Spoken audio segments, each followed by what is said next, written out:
السلام علیکم ورحمۃ اللہ وبرکاتہ۔ الحمد للہ رب العالمین والصلاة والسلام علی من کان نبیا وآدم بین الماء والطین وعلی آلہ واصحابہ وازواجہ واہل بیتہ اجمعین، اما بعد فاعوذ باللہ من الشیطان الرجیم، بسم اللہ الرحمن الرحیم۔ ان الدین عند اللہ الاسلام، صدق اللہ مولانا العظیم وصدق رسولہ النبی الامین المتین الکریم، ونحن علی ذلک لمن الشاہدین والشاکرین والحمد للہ رب العالمین۔ حصول برکت کے لیے بارگاہ رسالت مآب صلی اللہ تعالی علیہ وسلم میں درود پاک کا ہدیہ پیش کر لیں۔ اللہم صلی علی سیدنا و شفیعنا و حبیبنا و مولانا محمد وبارک وسلم، صلاۃ و سلام علیک یا رسول اللہ صلی اللہ تعالی علیہ وسلم۔ دل میں اگر محبت ہو تو عیب کی خوبی محسوس ہوتا ہے، اور اگر دل کے اندر محبت کے علاوہ کچھ اور ہو تو خوبیاں بھی عیب نظر آتی ہیں۔ ایسا ہی کچھ معاملہ میرے مرشد کریم حضور تاج الشریعہ رحمت اللہ تعالی کے ساتھ میں حاسدین نے کیا کہ میرے مرشد کریم کے اندر ایسا نہیں ہوا کہ کسی نے عیب کو خوبی سمجھا ہو، اس لیے کہ اللہ تبارک و تعالیٰ نے میرے مرشد کو تو بے شمار کمالات عطا فرمائے تھے۔ ہاں البتہ یہ ضرور ہوا کہ حاسدین نے میرے مرشد کی خوبیوں کو عیب بنا کر کے پیش کیا۔ بہت ساری مجلسوں کے اندر میں نے اس بات کو سنا کہ حضور تاج الشریعہ رحمت اللہ تعالی علیہ کو تاج الشریعہ کیوں کہا جاتا ہے، یہ کہنا درست نہیں ہے۔ میں نے اس مسئلے پر کبھی بہت زیادہ غور بھی نہیں کیا۔ اگر کسی عالم سے اس مسئلے میں گفتگو ہوئی تو میں نے جو کتابیں تھی وہ اٹھا کر کے دکھا، بزرگ نام کتاب کے مصنف کا نام تاج الشریعہ، ان کا لقب تاج الشریعہ تھا۔ میں نے سرسری طور پر جواب دے دیا۔ کل میں کل شریف کی محفل میں جب بیٹھا ہوا تھا تو اتفاق سے میرے ذہن میں یہ خیال آیا کہ سرکار تاج الشریعہ رحمت اللہ تعالی علیہ کو تاج الشریعہ کیوں کہتے ہیں، تو اس پہ میں نے چند منٹ غور کیا، اسی کو چند جملوں میں آپ کے سامنے رکھنے کی کوشش کروں گا۔ میرے مرشد بلا شبہ تاج الشریعہ ہے، اور اس کو سمجھنے کے لیے آپ اس بات کو یاد رکھیں کہ میرے مرشد کریم بلا شبہ اپنے زمانے میں نائب غوث اعظم ہے، اور سرکار غوث اعظم رضی اللہ تعالی عنہ کا خطاب محی الدین ہے۔ آپ کا لقب محی الدین ہے، دین کو زندہ کرنے والے۔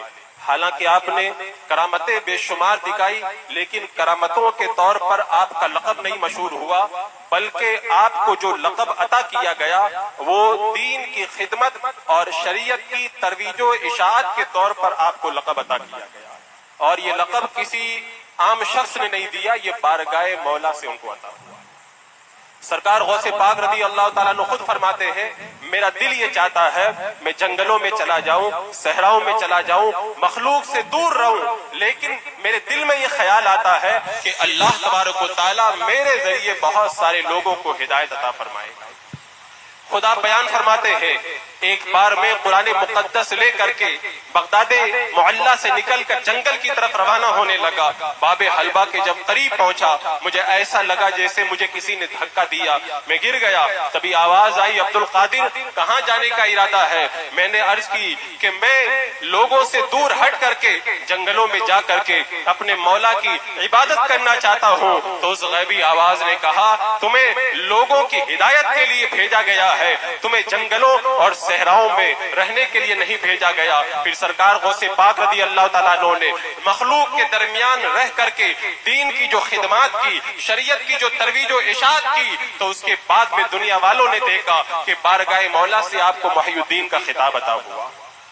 اور سرکار غوث پاک رضی اللہ تعالیٰ عنہ کی حیات طیبہ کا سب سے بڑا مقصد یہی تھا شریعت کی ترویج و اشاعت. اسی لیے آپ فرماتے ہیں کہ اگر شریعت کی کوئی حد ٹوٹتی ہے تو سمجھ جاؤ کہ تم فتنے میں پڑ گئے ہو اور شیطان تم سے کھیل رہا ہے. فوراً شریعت کی طرف پلٹو، اس لیے کہ ہر وہ حقیقت جس کی تائید شریعت سے نہ ہوتی ہو وہ حقیقت بالکل وہ اس طرح کی حقیقت بالکل باطل ہے. یہ سرکار غوث پاک رضی اللہ تعالیٰ عنہ نے خود فرمایا. اب آپ دیکھیں اللہ تبارک و تعالیٰ کے یہ مقدس ولی غوث العظم رضی اللہ تعالیٰ عنہ کا جو بھی نائب جس دور میں بھی ہوا اس کے ذمے یہ کام لگا دیا گیا شریعت کی ترویج و اشاعت. سرکار تاج الشریعہ رحمت اللہ تعالیٰ علیہ کی حیات طیبہ کو آپ پڑھ کے دیکھیں.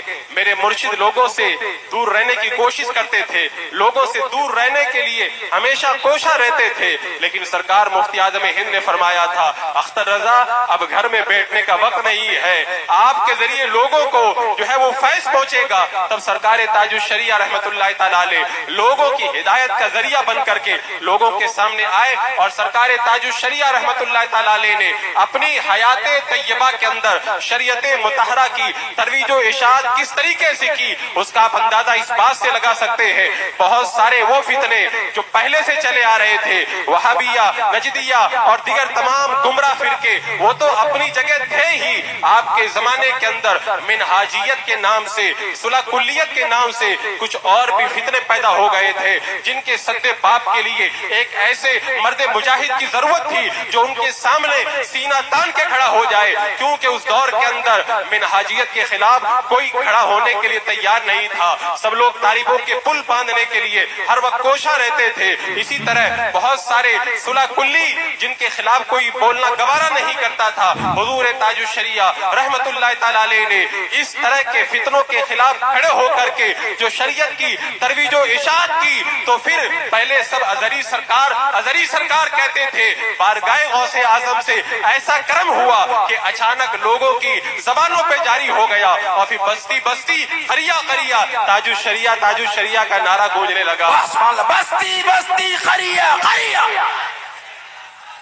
چونکہ وقت بڑا مختصر ہے، ہمارے اکابرین یہاں پر موجود ہیں، انشاءاللہ اس لقب کے حوالے سے کبھی موقع ملا تو میں تحقیقی گفتگو آپ کے سامنے پیش کروں گا. اللہ رب قدیر ہم تمام کو حضور تاج الشریعہ کے فیض و برکات سے مالا مال فرمائے. استغفر اللہ ربی من کل ذنب واتوب الیہ. السلام علیکم.